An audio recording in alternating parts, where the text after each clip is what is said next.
नमस्कार दोस्तों। टॉप 10 ऐसे महत्वपूर्ण टॉपिक्स हैं जहां से यूपीएससी प्रीलिम्स 2024 में पॉलिटी सेक्शन से 80% से ज़्यादा क्वेश्चंस आएंगे।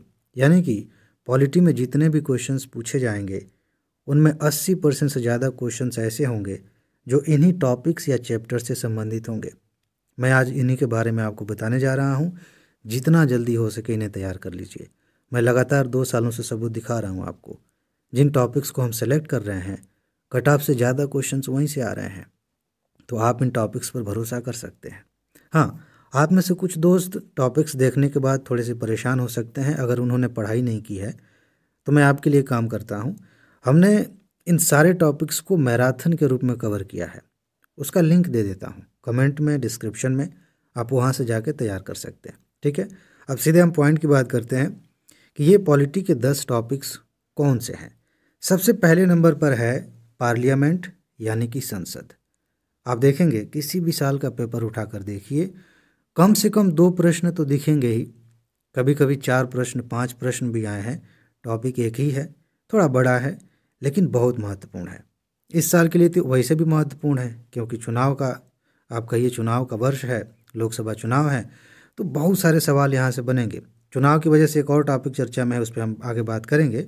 लेकिन संसद से लगातार प्रश्न पूछे जाते हैं। पॉलिटी पढ़ रहे हैं और ये चैप्टर कमज़ोर है तो मान के चलिए कि आप 2-3 प्रश्न ऐसे ही छोड़ने वाले हैं या गलत करने वाले हैं। तो ये टॉपिक आप किसी भी हालत में नहीं छोड़ेंगे। इसके बाद अगला टॉपिक है न्यायपालिका। अब न्यायपालिका में आप देखेंगे बहुत सारी चीज़ें हैं। सुप्रीम कोर्ट है, हाई कोर्ट है, अधीनस्थ न्यायालय है। ठीक है, इसमें भी आपको सबसे ज़्यादा ध्यान देना है इस साल के लिए सुप्रीम कोर्ट पर। सुप्रीम कोर्ट की क्या शक्तियां हैं, जजों की कैसे नियुक्ति होती है, कैसे उनको पद से हटाया जा सकता है, इन सारी बातों पर ज़्यादा ध्यान दीजिए। इसके अलावा बाकी जो चीज़ें हैं उनको एक बार देख लीजिएगा। ये टॉपिक बहुत महत्वपूर्ण है। सीधे आते हैं अगले टॉपिक पे। आप में से बहुत सारे दोस्त इसको आसानी से गेस कर सकते हैं, ये बहुत ज़्यादा चर्चा का विषय भी है। शहरी स्थानीय शासन। यहाँ से निश्चित रूप से एक क्वेश्चन आएगा, एक से ज़्यादा प्रश्न भी आ सकते हैं। शहरी स्थानीय शासन क्यों चर्चा में है, क्यों महत्वपूर्ण है? अगर आप करंट से जुड़े हैं तो आप कमेंट में बताइए। ये बहुत इंपॉर्टेंट है। स्थानीय शासन से वैसे भी प्रश्न आते हैं, पंचायती राज से क्वेश्चंस आते हैं, लेकिन इस बार अगर पंचायती राज और शहरी स्थानीय शासन में तुलना करें तो ये जो शहरी स्थानीय शासन है, नगर पालिका के बारे में जो आप पढ़ते हैं, ये ज़्यादा इंपॉर्टेंट है। यहाँ से क्वेश्चन पूछा जा सकता है। मैं बहुत अधिक विस्तार में नहीं जाता हूँ क्योंकि ऑलरेडी मैंने पढ़ाया हुआ है, सारी बातें बताई हैं। पीडीएफ नोट आपको दी जा रही है, वहाँ से पीडीएफ नोट लेके जल्दी से तैयार कर सकते हैं। तो इसीलिए मैं सीधे पॉइंट्स की बात कर रहा हूँ। इसके बाद प्रस्तावना और मूल अधिकार। मूल अधिकार से तो वैसे भी हर साल क्वेश्चंस आते हैं और मज़ेदार बात यह है कि हर साल कोई न कोई ऐसा मुद्दा उठता रहता है जो मूल अधिकारों से संबंधित होता है। प्रस्तावना से भी क्वेश्चंस आते हैं, लेकिन इस बार इन दोनों को मिला के 2 से ज़्यादा क्वेश्चंस आ सकते हैं। कारण यह है कि प्रस्तावना अचानक से बीच में चर्चा में आ गई थी कि विपक्ष के दलों ने कहा था कि हमें प्रस्तावना की ऐसी कॉपी दी गई है जिसमें ये शब्द नहीं है। कई सारी बातें थी, तो प्रस्तावना चर्चा में आ गई थी। और ऐसी सामान्य चर्चा नहीं, सीधे संविधान की बात सामने आई थी कि संविधान पे सवाल उठाया जा रहा था कि जो वर्तमान में सरकार है वो संविधान को ही बदलना चाह रही है। तो कई तरह की बातें चल रही थी। आपके लिए काम की बात यह है कि प्रस्तावना से क्वेश्चन पूछा जाएगा। इसकी भी नोट दी गई है, सारी नोट्स दी गई हैं, कहने की ज़रूरत नहीं है। और मूल अधिकार, मूल अधिकार के बारे में मैंने आपको बताया, लगातार क्वेश्चंस आते हैं। इसमें आपको एक काम करना है, मूल अधिकारों में थोड़ा आसान हो जाएगा। सबसे पहले आप आर्टिकल्स याद कर लीजिए, आर्टिकल याद करिए। उसके बाद से उनकी कैटेगरी देख लीजिए कि समानता के अधिकार में कौन कौन से आर्टिकल हैं, स्वतंत्रता के अधिकार में कौन से हैं, और फिर उसमें कुछ एग्जाम्पल्स आप सोच लीजिए, आपका काम हो जाएगा। बहुत ज़्यादा कुछ इसमें टेक्निकल नहीं है, लेकिन जिसको आर्टिकल नहीं याद होता है उसके लिए सारी चीज़ें बहुत कठिन हो जाती हैं। इसके बाद सबसे ज़्यादा महत्वपूर्ण क्या है? चुनाव प्रणाली। हमारे देश में चुनाव होने वाले हैं, या हो सकता है कुछ लोग बाद में इस वीडियो को देखें तो चुनाव हो रहा हो। तो इस समय चुनाव से संबंधित जितने टॉपिक्स हैं वो सारे महत्वपूर्ण हो चुके हैं, लेकिन इसमें आपको विशेष रूप से जो लोकसभा चुनाव है उसी को ध्यान में रखना है। चुनाव से संबंधित क्या क्या कानून बनाए गए हैं, उन कानूनों में कौन कौन सी धाराएं महत्वपूर्ण है, जैसे आचार संहिता पे क्वेश्चन पूछा जा सकता है, बहुत सारी चीज़ें हैं।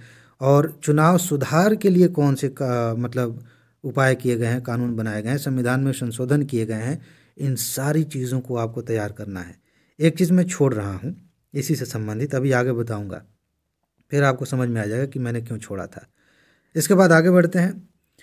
2 टॉपिक्स मैंने साथ में लिखे हैं, राष्ट्रपति और राज्यपाल। आप देख रहे हैं लगातार कई सालों से राष्ट्रपति से क्वेश्चंस आ रहे हैं। मैंने कई बार आपको कहा कि इसे पढ़िए, यहाँ से क्वेश्चन आने तय हैं, बार बार सबूत दिखाए क्वेश्चंस आ रहे थे। लेकिन इस बार अगर दोनों की तुलना करें तो राज्यपाल से क्वेश्चन आने की संभावना सबसे ज़्यादा है। कारण इसका ये है कि कई कारणों से राज्यपाल पिछले 1-1.5 सालों में कुछ ज़्यादा ही चर्चा में रहे हैं, और चर्चा यूँ कहें कि विवाद में रहे हैं। इनकी शक्तियों का दुरुपयोग, ये सारी बातें चर्चा में थी और वहाँ से क्वेश्चन पूछा जा सकता है। बाकी राष्ट्रपति मैंने इसलिए लिया है क्योंकि बहुत सारी चीज़ों में राष्ट्रपति और राज्यपाल के पद में समानता होती है, इनकी शक्तियों में समानता होती है। हालांकि अलग अलग अपने महत्व के पद हैं, लेकिन उस समानता के बिंदु को ध्यान में रखते हुए दोनों की तुलना करते हुए यूपीएससी क्वेश्चन बना सकती है। ऐसे क्वेश्चंस बनाने में यूपीएससी एक्सपर्ट है, आप जानते ही हैं। तो ये टॉपिक महत्वपूर्ण है, इसे तैयार करिए। इसके बाद संवैधानिक गैर संवैधानिक निकाय, हर साल क्वेश्चंस आते हैं, इस बार भी आएंगे। अभी चुनाव की बात करते समय मैंने क्या छोड़ा था, आप में से कई दोस्त गेस कर चुके होंगे। चुनाव आयोग, इस बार चुनाव आयोग से क्वेश्चन पूछा जाएगा, और उसमें भी किस बात पर ध्यान देना है, सीधे सीधे कहूँ तो इसमें कोर पॉइंट ये जानना है कि चुनाव आयुक्तों की नियुक्ति कैसे होती है, क्योंकि नियुक्ति से संबंधित सुप्रीम कोर्ट ने फैसला दिया, बाद में सरकार ने कानून बनाकर उसे पलट दिया। अभी हाल फिलहाल में आपने देखा होगा कि एक चुनाव आयुक्त ने इस्तीफा दे दिया, एक ही बचे हैं, एक रिटायर हो गए, एक ने इस्तीफा दे दिया, एक बचे हैं, बाकियों की नियुक्ति कब होती है देखा जाएगा। तो कुल मिला के ये है कि वैसे भी इन आयोगों से, संगठनों से क्वेश्चंस पूछे जाते हैं, लेकिन इस बार कारण है और बहुत मजबूत कारण है। लेकिन मैंने डायरेक्ट चुनाव आयोग क्यों नहीं लिख दिया, मैं क्यों इस तरह से बात कर रहा हूँ कि संवैधानिक गैर संवैधानिक निकाय पढ़ के जाइए, इसलिए कह रहा हूँ क्योंकि और भी चीज़ें हैं। सीबीआई चर्चा में थी, सतर्कता आयोग चर्चा में है, लोकपाल चर्चा में है, नीति आयोग साल भर चर्चा में रहती है। तो इनके बारे में भी आपको थोड़ा थोड़ा पढ़ के जाना है। ये सारी चीज़ें हमने तैयार की हैं, पढ़ी हैं। इसके बाद संसदीय समितियों से खूब क्वेश्चंस आते हैं, इस बार भी पूछा जाएगा।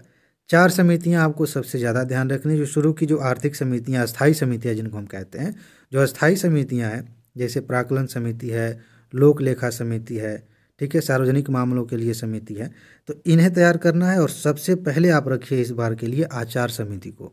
आचार समिति से क्वेश्चन पूछा जा सकता है। अगर आप करंट से जुड़े हैं तो आप जान सकते हैं, गेस कर सकते हैं कि मैं ऐसा क्यों कह रहा हूँ। इसके बाद शासन प्रणाली, आपको पता है हमें गणतंत्र हुए कितने साल हो गए, हमने धूमधाम से मनाया। तो एक क्वेश्चन ये है कि गणतंत्र हम बने उसके पहले विचार तो किया होगा, जो लोग संविधान बना रहे थे, क्या उनके सामने ये क्वेश्चन नहीं आया कि हम किस तरह का शासन चाहते हैं? निश्चित रूप से आया था। लगातार इस पर बातें हुई, चर्चाएं हुई, और हमने चुना गणतंत्र, अपने लिए गणतांत्रिक प्रणाली हमने चुनी।